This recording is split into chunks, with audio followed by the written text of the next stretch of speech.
खुलुमबाय लोगोफोर नोंथांमोनखौ गासैखौबो आंनि गोदान भिडिअ बरायनाय बावहरनाय थाबाय।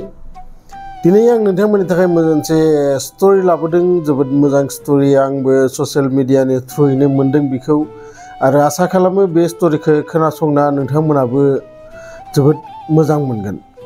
मोनसे मटिभेशनेल स्टोरी, मोनसे इन्सपिरेशन होनाय स्टोरी, जायखौ खोनासंनानै नोंथांमोनाबो मोजां मोनगोन। लोगोसे नोंथांमोना बे स्टोरीखौ शेयार खालामलाय लोगोफोरजों, बिथांमोनाबो बे स्टोरीनिफ्राय मटिभेशन मोनगोन।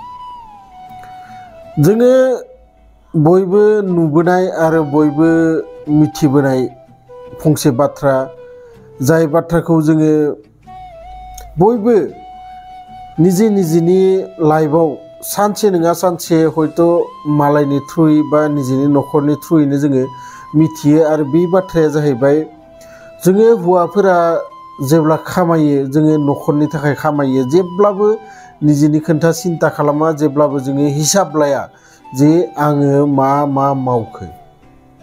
नाथाय सोरबा हिन्जाव मानसि सासेया जेब्ला खामायनो हमो, अब्ला बिहा गासै जि खरसा खालामो बे खरसानि सायाव मोनसे हिसाब थायो। आंनि फैसाजों बै बेसादखौ बायदों, बै सम्पतिया आंनि फैसाजों बानायनाय, बेफोरबायदि। नाथाय हौवा मानसिया जेब्लाबो साना, बियो जेब्लानो खामायो बियो न'खरनि थाखाय खामायो, गासैनिबो थाखाय खामायो। आरो बे बाथ्राखिनिखौनो बे भिडिअनि थ्रुयै नोंथाङा जोबोद मोजाङै मिथिगोन। भिडिअखौ जोबजासिम नायलां, आरो लोगोसे जायफोरा गोदानै आंनि चेनेलाव फैदों, चेनेलखौ साबस्क्राइब खालामना लाबानो जाबाय। मानोना बेफोरबायदि भिडिअ आं नोंथांमोननि थाखाय लाबोगासिनो थायो। सासे मदन होननाय जोबोद गोरिब मानसि, बियो जेरै थेरै एसे थाखा एसे जमा खालामनानै अट' गंसे बायो, आरो अट' गंसे सालायनानैनो गावहा न'खरखौ सालायगासिनो दंमोन।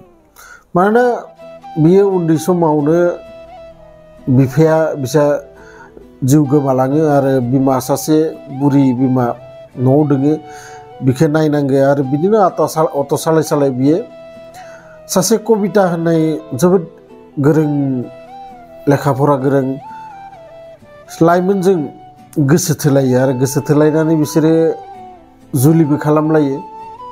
नाथाय जुलि खालामनायनि मास मोनसेसो उनाव बै कबिताया मोनसे जेद फाथियो जे आङो आरोबाव फरायफिनगोन, आरो आङो फरायनानै जेब्ला साख्रि मोनगोन अब्लासो जोंहानि न'खरा मोजां जागोन।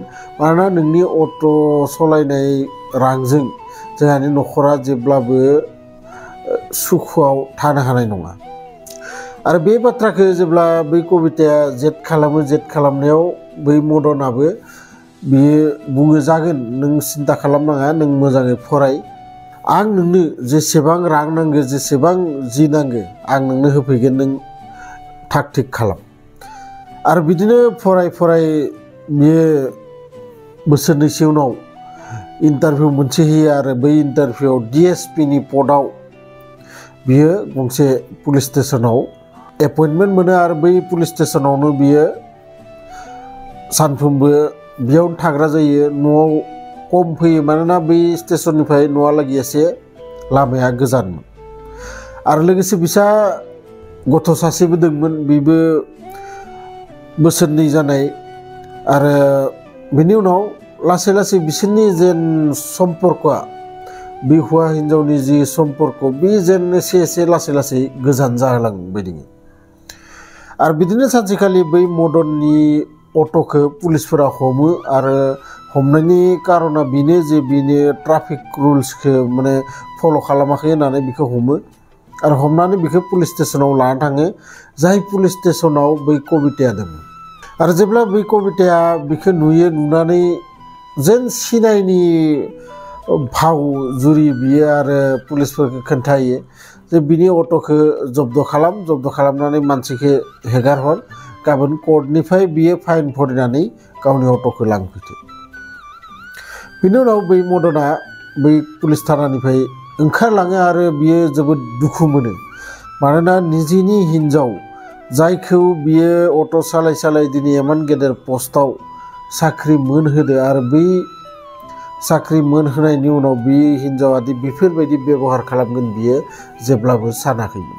आरो बिदिनो बियो दुखुयैनो न'आव थाङो आरो न'आव थांनानै गावनि बिमानि सिगाङाव गासै बाथ्राफोरखौ खोन्थायो जे बै कबिताया बिखौ मा रखम बेबहार खालामदों।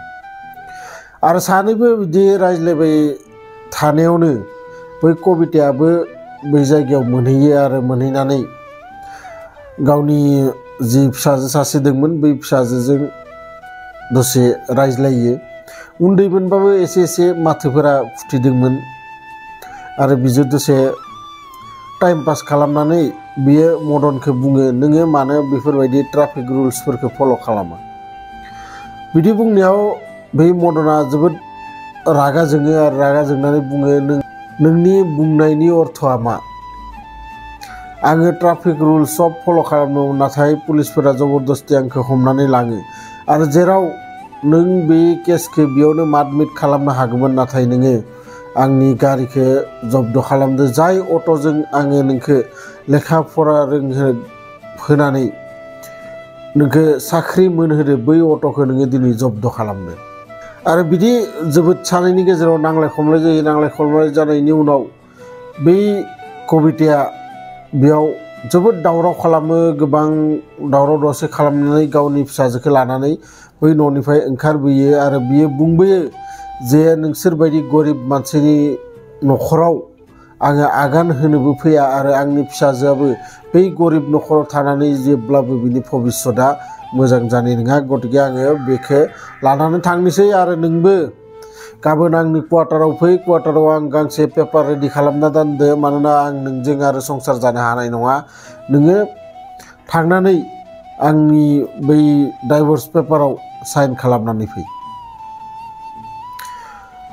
बिदि बुंनायाव अखानायै एक्सुवेलि बै मदना थाङा नाथाय साननैसो उनाव बै मदना बिमाखौ लानानै बै गावनि क्वार्टारसिम थाङो बै कबितानि आरो बै क्वार्टाराव थांनानै जेब्ला हाबहैबाथाय नुहैयो जे फिसाजोआ गुबुन गंसे बिसनायाव उन्दुनानै दोङो आरो न' सिङाव सासे गुबुन सेंग्रा मानसि उन्दुनानै दोङो आरो लोगोसे बै कबिताया दुगैनानै बाथरुमनिफ्राय ओंखारबोदोंमोनल'। अब्ला बै मदना गासै जि कन्डिसनफोरखौ न'नि नुनानै खोब रागा जोङो आरो कबिताखौ जेबो सोङा हसिया बिखौ सोबानानै होयो। आरो जेब्ला सोबानानै होयो बै सेंग्रा मानसिया बिसनानिफ्राय उथिनानै ओंखारबोयो आरो ओंखारबोनानै सोङो सोर बियो नोंखौ सोबादो, नोंखौ आखाइ होदो। बिदि बुंनायाव कबिताया बुङो जे नों सिरिथा, नों जेबो बुंनाङा, बेनो आंनि जिबनखौ धंख' खालामनाय सासे हौवा जायजों आं हाबा जादोंमोन आरो दिनै आङो बेजों डाइभर्स लागोन आरो बिनि थाखायनो बिखौ लेंहरदोंमोन। नोङो फटाफट बै टेबोल सायाव थानाय पेपाराव साइन खालामनानै हो, नोंजों दिनैनिफ्राय आंहा जेबो रिलेसन गैलिया। आरो बिदि बुंनायाव बै मदनाबो जेबो सोङा हसिया बै पेपाराव साइन खालामनानै होयो आरो गावनि फिसाजोखौ लानानै बै न'निफ्राय ओंखारलाङो। ओंखारलांनानै मदना जोबोद सिन्थायाव गोलैहैयो मानोना बिनि अट'आबो गैला, जाय अट'जों बियो मावनानै जादोंमोन, न'खरखौ सालायहोलांदोंमोन आरो लोगोसे फिसाजोआबो बिमा गैला। जोबोद सिन्थायाव गोलैबाय बिसा।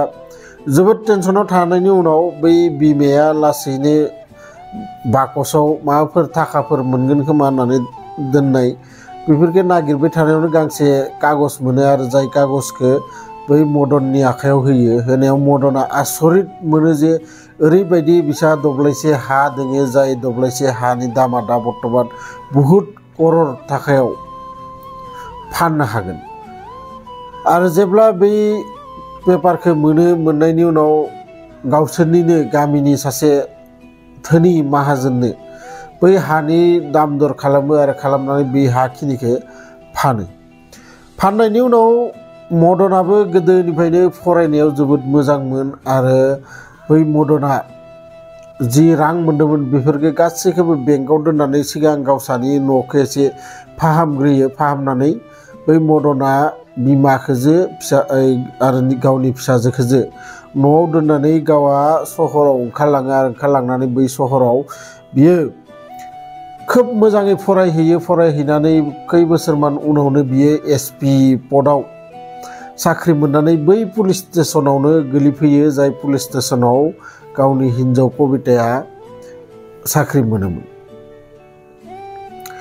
बिनि उनाव बै केसा ओरैबायदि जाहैयो नोंथांमोना आरोबाव मोजां मोनसिनगोन एबार लास्ट जि बिसोरनि स्ट'रिया ओरैबायदि माने जाहैयो जाय स्ट'रिखौ रावबो सानाखैमोन।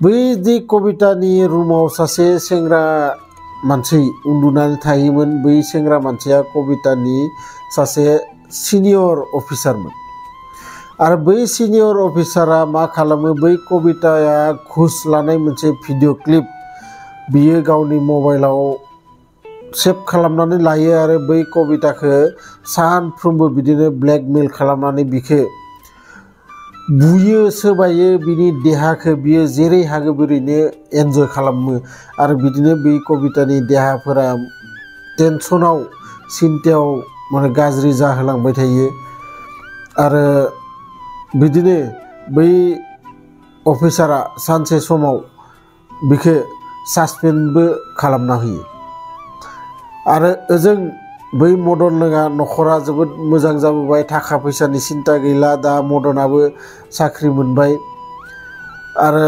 लासैनो बै मदननि बिमाया सासे मोजां सिख्ला नायनानै बै मदनजों जुलिबो खालामनानै होयो आरो ओजों कबिताया ओजों साख्रि थांनायनि टेनसन ओजा बदनामनि टेनसन बिनि गासै भिडिअआ भाइरेल जाजोबो आरो भाइरेल जानायनि उनाव बियो कबिताया लामा लामा बेरायलाबायनो हमो बिनि ब्रेना एसे क्रेक जानाय बायदि जायो आरो बियो फाग्लि बायदि बिदिनो लामा लामा बेरायनानै सानसे समाव बै लामायावनो बिनि जिउआ गोमालाङो आरो बे भिडिअनिफ्राय जोङो बेखौनो मिथिनो मोनो बे बाथ्राखौनो जोङो बुजिनानै मोनो जे जोङो जेसेबां गेदेर साख्रियानो मोनथोबा जेसेबां गेदेर साक्सेसआनो मोनथो जों जेब्लाबो अहंकार खालामनाङा जोङो जि पजिशनाव दा दं बै पजिशनाव थानानै जोङो अरायसम बै सिगांनि जोङो जि गैजारोङै पजिशन बै पजिशनखौ जेब्लाबो बावनाङा बेखौ अरायसम गोसोआव लाखिनांगौ जोंबो सानसे बै पजिशननिफ्रायनो दिनै बेबायदि साक्सेसआव मोनफैदो गतिके जोङो साक्सेस मोनदो होननानै जोङो जेब्लाबो बै गोदोनि दिनफोरखौ बावनाया मोजां नङा आरो जायनो बे गोदोनि दिनफोरखौ गोसोआव लाखिनानै बै संसाराव सोलिलाङो बिसोरो मोजां जाहोलांबाय थायो आरो जायफोरा बै गोदोनि दिनखौ बावनानै जि गावनि प्रेजेन्टनि साक्सेसखौ लानानै अहंकार खालामो बिसोरनि अहंकारा आरो बारा दिन जोरनानै थाया साननैसोआवनो बिसोरनि बै लाइफ स्टाइला गोमालांजोबो। जायखिजाया भिडिअखौ मोजां मोनदोंबाथाय लाइक शेयार कमेन्ट्स खालाम आरो लोगोसे जायफोरा गोदानै आंनि चेनेलाव फैदो चेनेलखौ साबसक्राइब खालामना लाबानो जाबाय मानोना आं बेफोरबायदि भिडिअ नोंथांमोननि थाखाय लाबोगासिनो थायो। लोगो मोनगोन बिदिनो मोनसे इन्टारेस्टिं भिडिअ लानानै नेक्स्ट भिडिअआव गोजोन्थों।